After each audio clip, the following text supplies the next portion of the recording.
Hello दोस्तो, तर आज आपण बघणार आहोत BMC म्हणजे बृहन्मुंबई महानगरपालिकेच्या कार्यकारी सहाय्यक पदासाठी जी भरती आता होणार आहे त्या भरतीविषयी आपण सविस्तर माहिती आज आपण बघणार आहोत की ही भरती प्रक्रिया कशी होणार आहे. या भरती प्रक्रियेमध्ये कुठल्या टप्प्यांची माहिती आपल्याला द्यायची आहे, कुठल्या पद्धतीने आपल्याला याचा स्टडी करावा लागेल, कुठले कुठले पॉईंट्स या ठिकाणी आपल्याला कव्हर करावं लागतील, या सगळ्यांविषयी आपण आज माहिती बघणार आहोत. तर चला डायरेक्टली आपण चालू करूया. डायरेक्टली सुरू करूया आपला आजचा आपला हा व्हिडिओ. BMC महानगरपालिका कार्यकारी सहाय्यक पदासाठी जी भरती आहे त्याविषयी. ही भरती सामान्य प्रशासन विभाग बृहन्मुंबई महानगरपालिकातर्फे जाहीर करण्यात आलेली आहे.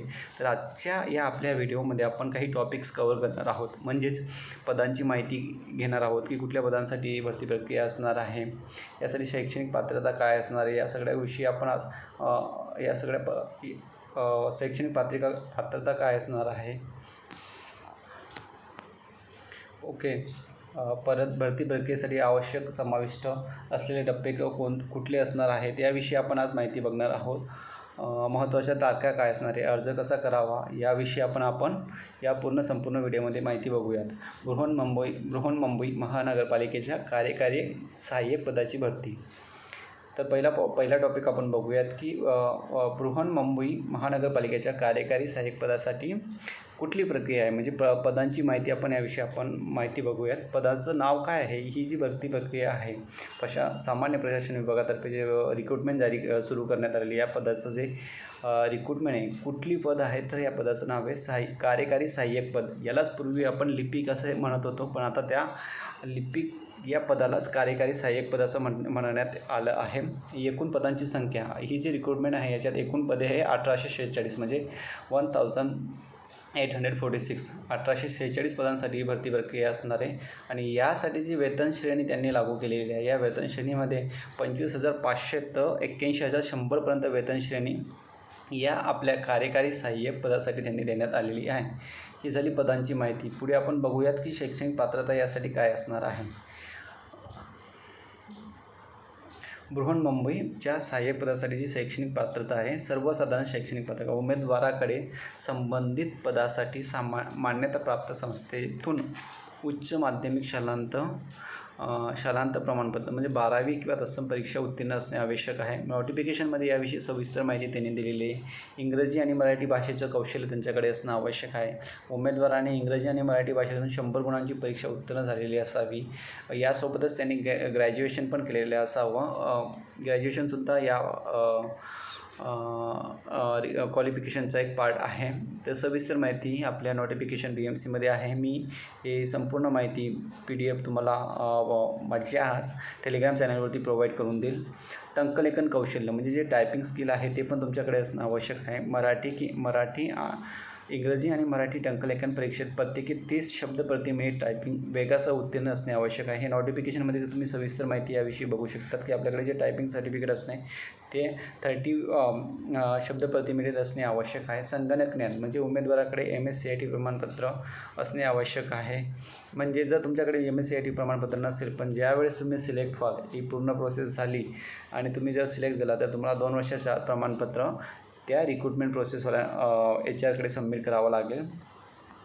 ऑनलाईन अर्ज प्रक्रिया कशी असणार आहे. उमेदवारांनी ऑनलाईन पद्धतीने अर्ज करणे आवश्यक आहे. यासाठी 9 सप्टेंबरपर्यंत शेवटची तारीख देण्यात आलेली आहे. ऑनलाईन अर्ज करण्यासाठी शुल्क भरणे म्हणजे ज्या सामान्य आणि आरक्षित वर्गांसाठी 1,000 रुपये शुल्क या ठिकाणी आकारण्यात येईल आणि मागासवर्गीय उमेदवारांसाठी 900 रुपये शुल्क आकारण्यात येईल. भरती प्रक्रियेमध्ये काही टप्पे देण्यात आलेले. परीक्षा उमेदवारांसाठी ऑनलाईन परीक्षा घेतली जाईल. परीक्षेच्या तारखा आणि अन्य तपशील उमेदवारांना सूचित केले जातील.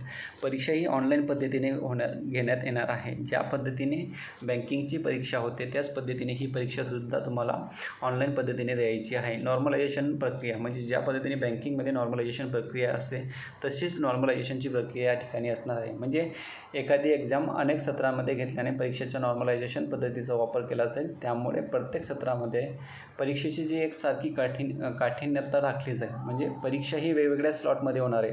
सॅटर्डे संडे परीक्षा झाली 2 दिवसातसुद्धा एका दिवशी 3 स्लॉट, दुसऱ्या दिवशी 3 स्लॉट, अशा वेगवेगळ्या स्लॉटमध्ये एक्झाम होणार आहे.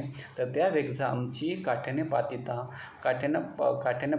पातळी ती राखण्यासाठी ही नॉर्मलायझेशन प्रक्रिया घेण्यात येणार आहे. जनरली ही नॉर्मलायझेशन प्रक्रिया बँकिंग एक्झाम्समध्ये घेतली जात असते आणि त्याच पद्धतीने सुद्धा तुम्हाला नॉर्मलायझेशनचा वापर करून अंतिम निवड यादी जाहीर करण्यात येईल.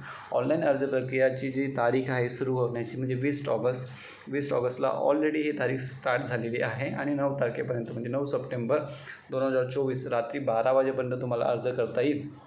ऑनलाईन अर्ज कसा करावा? एकदम सिंपल प्रोसेस ऑनलाईन अर्ज करण्याची. जे तुम्ही नेहमी ज्या पद्धतीने ऑनलाईन अर्ज करत असतात. आता प्रत्येक कुठलीही रिक्रुटमेंट आलं की त्याला ऑनलाईन अर्ज आपल्याला करायचा असतो. या ठिकाणी सुद्धा महानगरपालिकेच्या अधिकृत वेबसाईटला आपल्याला भेट द्यावी लागेल. त्या भेट दिल्यानंतर BMC एक पोर्टल त्या ठिकाणी असणार आहे. त्या पोर्टलवर जाऊन तुम्हाला रजिस्ट्रेशन ही प्रक्रिया पूर्ण करावं लागेल आणि एकदा का रजिस्ट्रेशनला तुम्हाला करायचं असेल तर तुमच्याकडे ईमेल ID मोबाईल नंबर असणे खूप आवश्यक आहे. लॉग इन करा म्हणजे नोंदणी पूर्ण झाल्यानंतर आपला यूजर ID आणि पासवर्ड आपल्याला लॉग इन करावं लागेल. एकदा रजिस्ट्रेशन झाल्यानंतर तुम्हाला तुमच्याकडे एक यूजर ID आणि पासवर्ड असणार आहे. त्या यूजर ID आणि पासवर्डच्या याच्यावर तुम्हाला अर्ज सबमिट करता येईल. जेव्हा तुम्ही अर्ज सबमिट करण्यासाठी जाल तेव्हा त्या ठिकाणी तुम्हाला सगळी माहिती तुमच्याबद्दल असणारी संपूर्ण माहिती अचूकपणे भरणे आवश्यक आहे. तुमची शैक्षणिक पात्रता काय आहे, व्यक्तिगत माहिती आणि इतर आवश्यक तपशील व्यवस्थित भरणे आवश्यक असणार आहे. याच्यात कुठल्याही पद्धतीने मिस्टेक करू नका, नाही तर तुमचा अर्ज जो असणार आहे जे ॲप्लिकेशन आहे ते रिजेक्ट करण्यात येईल.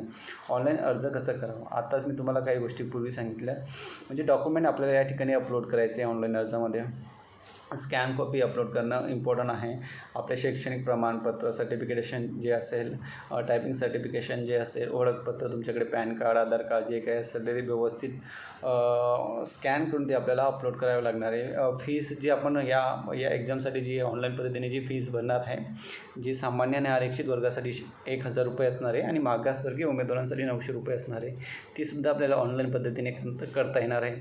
अर्ज एकदा का सर्व तपशील आपण तपासून झाल्यानंतर अर्ज सबमिट करा आणि सबमिट केल्यानंतर त्याची एक प्रिंटआउट घ्या किंवा PDF सेव्ह करून ठेवा किंवा इन फ्युचरमध्ये आपल्याला ती लागू शकते. ज्यावेळेस तुमची पूर्ण प्रक्रिया कंप्लीट होईल आणि जेव्हा सिलेक्शन प्रोसेस होईल त्या ठिकाणी तुम्हाला ही सगळी माहिती द्यावी लागेल. अर्ज प्रक्रियेतील काही टप्पे असणार आहेत. उमेदवारांनी प्रथम नोंदणी करून लॉग इन करणे आवश्यक असतं.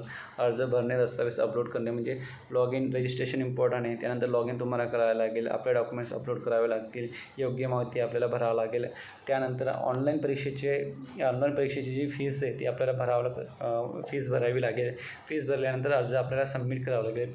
अर्ज सबमिट केल्यानंतर त्याची जी प्रिंटआउट असेल ती व्यवस्थित आपल्याला जतन करून ठेवावं लागेल.